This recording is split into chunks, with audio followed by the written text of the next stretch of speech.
गेल्या जनता दरबारामध्ये 138 तक्रारी आपल्याकडे आल्या होत्या. त्यातल्या आपण 102 निराकरण झालेल्या आहेत. ती ज्या आहेत त्या थोड्याशा क्लिष्ट आणि ज्या काही न्यायप्रविष्ट गोष्टी असतात ज्याला वेळ लागतो अशा फक्त राहिलेल्या आहेत. आणि मी खूप खुश आहे की गेल्या वेळी इथं बसायला खुर्च्या नव्हत्या, इतकी गर्दी होती, परंतु आज खूप चांगला निर्णय घेतला गेला आणि खूप चांगली लोकांची कामं होत आहेत आणि त्या अनुषंगाने केवळ 75 तक्रारी आज आलेल्या आहेत. खरं तर जास्त तक्रारी ह्या टाउन प्लॅनिंगच्या आहेत, परंतु सर्वसामान्य लोकांच्या पण तसं थोडं पाहता महापालिकेच्या पदाधिकाऱ्यांच्याकडूनच्या नाहीत तर यांच्या अंतर्गत कौटुंबिक समस्या या ठिकाणी खूप जाणवत आहेत.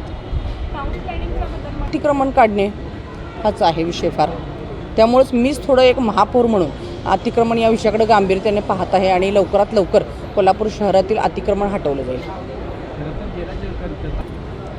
थोडासा प्रशासनाचा काळ गेली 5 वर्ष होता आणि नगरसेवक नव्हते, त्यामुळे थोडासा हा विस्कळीतपणा आलेला आहे. परंतु मी आता अभ्यास करत आहे त्या अनुषंगाने तर मी गेली 2 महिन्यामध्ये पाहिले की अधिकारी चांगल्या पद्धतीने आता काम करत आहेत.